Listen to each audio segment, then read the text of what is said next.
We're now joined by Karl Knights from data.ai. How are you doing today? I'm very good, thank you very much. Fantastic. I understand we spoke maybe 2 years ago, and I think it was 2022, just before everything fell apart in the mobile industry. Yeah, that sounds about right. Yeah, good to see you again. Absolutely, can't be supposed to survive. So you've already done a talk today, is that right? That is correct, yes. That was on our State of Mobile 2024 report. So really it's a review of everything in 2023, the various differences from market to market, genre to genre in the gaming sector.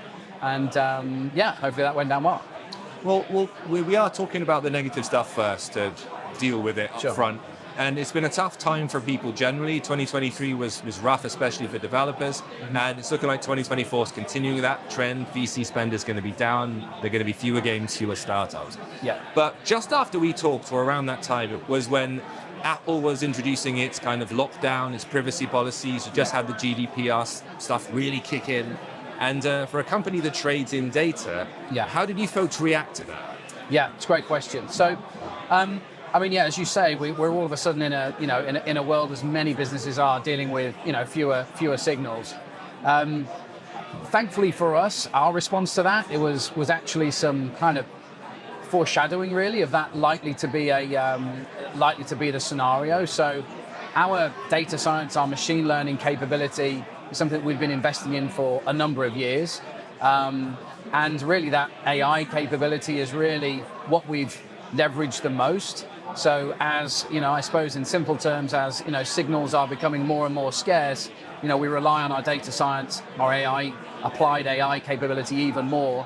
And that's really, for us as a business, what we've had to rely on, more than anything. So, Well, I was looking at your state of play, and it's interesting because a lot of people reported 2023 as being a sort of kind of a downtime and a troubled time, whereas looking at your data, barring a few markets, China specifically, you actually reported it as a growth year. Yeah, there's, depending on which metric you're looking at. So in terms of downloads, what we've seen in the data is it's pretty much kind of leveled off. So last year looked pretty sad against the previous highs of 2020, 2021.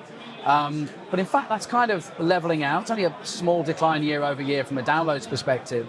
When we look at spend, yes, again, that follows a similar kind of flattening out, 2% decline year over year. However, if you remove the China market specifically, which for many companies here today, they may not operate in that market, there's certain restrictions as well for those that reside there, that significant kind of 11% decline in that market. If you remove that from the data, in fact, what we see is a 4% growth in in-app spend in 2023 on 2022.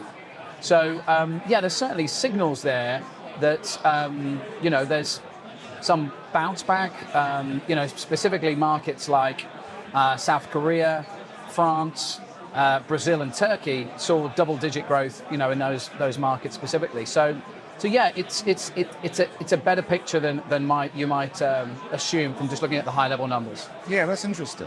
And when we talked before, I think everyone was familiar with machine learning, but AI wasn't really the topic of conversation of 2022. It was last year where the generative thing brought it into the public eye, which then, I guess, brings the other aspects of it, the ML side of things, into the public eye as well. Mm-hmm. Are people now, obviously you've had years of working with AI prior to all of this as a core part of the business. Yeah. Are people more excited to talk to you about this than before? Or is there a slight increased suspicion that's come with this kind of public, the way that they look at generative AI, it can often be quite a negative perception of what it is and what it does to people's industries, jobs and so forth. Yeah. Have you seen a change in the attitude?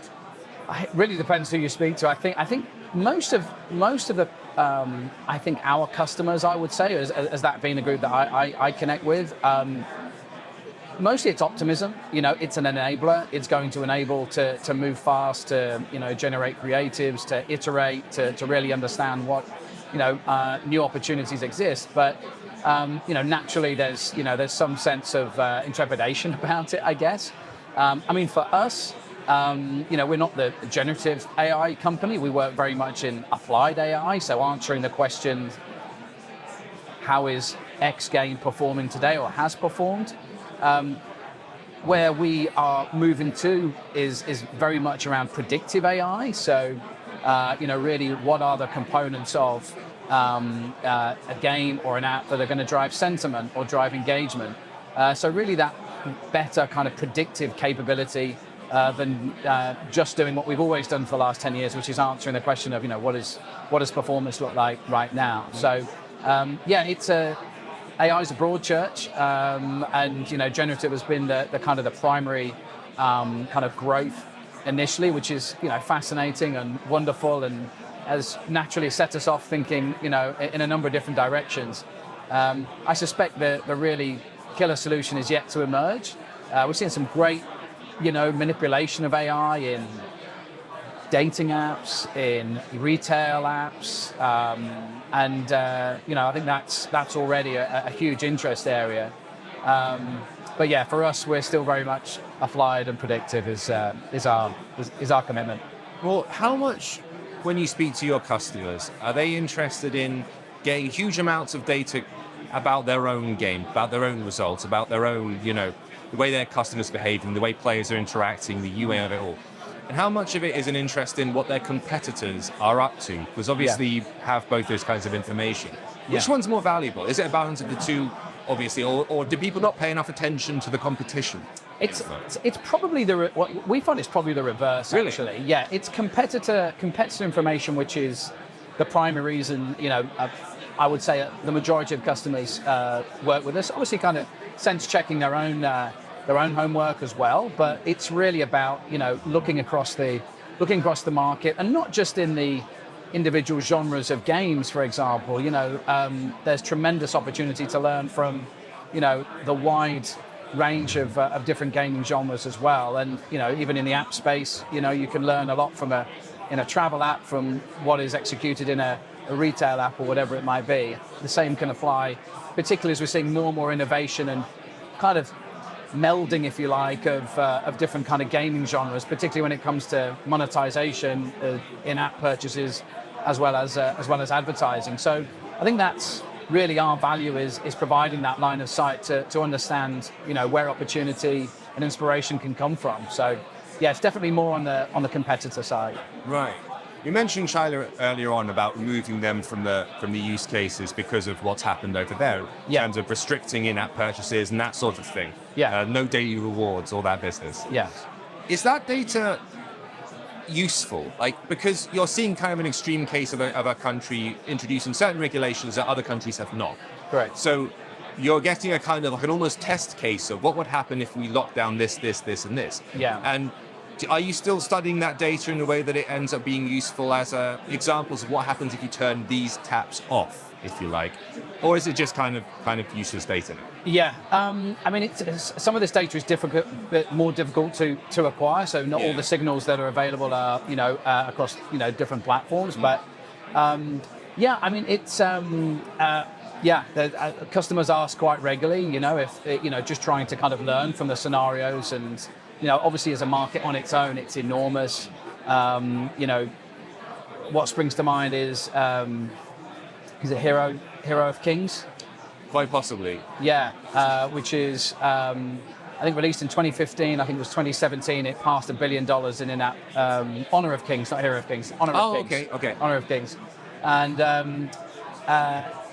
mean, that's the second, to our knowledge, the second biggest mobile game in terms of in-app spend, and it's only ever been available in China. Right. So, that alone gives a sense of just the sheer scale, and learning from a game like that is clearly, enormously beneficial. So yeah, I don't know if that answers your question specifically, but, I think there's always naturally an interest and fascination with everything that's kind of taking place in that market, which starts with just the sheer volume and different behaviors than nuance that we see there. But then, the other restrictions that come in, it's something that all customers are looking at. Yeah, it gives you kind of an extreme test case. Exactly. Yeah, exactly. Yeah, and you get the actual data from it. That's interesting. Well, you said you were doing that talk earlier on today. On the topic of it. What were the responses? They often do Q&A at the end. Did you get any interesting questions thrown out? What's the temperature of the room? Yeah, well, there's a lot of interest in the kind of the games that really kind of defined 2023. So, I mean, the two that spring to mind, Monopoly Go, which was, enormously successful. again, kind of close to $1 billion in consumer spend, nearly in 2023. It's kind of wild to see that from that, like an IP that's that old, and it's had numerous kind of variations digitally, and often they don't take off that well, but this one's blown the roof off. Yeah, the combination of the social interaction capabilities with family and friends, the mini games, the offers, it's driven staggering amounts of downloads, but a really impressive level of spend as well. So they seem to have got that kind of equation right. Skews towards a kind of a female 25, 34 audience, slightly different in APAC, but that was certainly one that I referenced more than once or twice. And probably the other one is Royal Match as well. So from Dream Games, and again, I think what's interesting in that is the category that it's in, which is Match, occupying the same space as Candy Crush, which has dominated that space for 10 years. There's actually very little crossover with the Candy Crush audience. So what we see in the data is only 10% of those that play Candy Crush play Royal Match.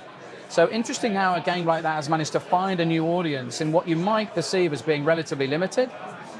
In fact, not the case, and even more so in terms of how they've been able to drive monetization and in-app purchases, tying it to characters and the kind of the simple kind of gaming mechanic. It has worked tremendously well. So those were kind of two standout games from the talk this morning. That's interesting. Yeah. What about 2024? So if last year was technically, excluding China, a growth, do we foresee that trend continuing, like based on the data you have? Yeah, so we predict, even with the inclusion of the Chinese market, a growth year in terms of in-app monetization, right? So whereas the last 2 years we have seen a steady decline when we look at all markets, we are expecting that all markets this year we will see an increase of in-app spend by something around kind of $4 to $5 billion. So pretty significant year over year, and getting back on a growth trajectory. What's even more significant than that is probably the continued rise in mobile ad spend. So there's a compound annual growth rate of around 16.2%. We see that being bigger in 2024 than 2023. And the expectation is that's going to surpass $400 billion in 2024 from around 360 now. So, good times, bad times, mobile ad spend, and advertising your way out of it is clearly a strategy. Yes, certainly where the money's going to be going, by the sounds of it. That makes sense. Well, you've come to the show again today, and obviously you've been here before. Yeah. What are your talks are out of the way and the meetings are done? What's your reasons for coming to these kind of things? Do you have loads of meetings still to do, or? I have a few meetings, and it's tremendous. We're so efficient to kind of meet customers in such a kind of condensed period of time. There's partners here. There's there's a multitude of different things that people really enjoy from just being in person, obviously. But I really do try and make my way into a number of the talks as well. There was a great one to kick off this morning around kind of investment in the UK specifically, and it's. I don't think there's any industry that needs events more than probably mobile gaming, because literally each year we come here, there is a new big thing. Whether it's it's industry, it's just a new growing trend. It's stuff just doesn't emerge. Like we're talking about Monopoly Go. This time last year did not exist, and then here we are. It's breakout number 2 game in that genre. So it's you can't not make the time to be here, because big things happen every year. So our gauge is always I stick my head in the track rooms, and if they're standing space only, it's like make a quick note of what that track was, because that's the thing. That's what's going to be happening this year. So it's good. Well, it's great to have you back again. Thank you. Talk to you once more. Thanks for speaking to us today. Super. Thank you very much.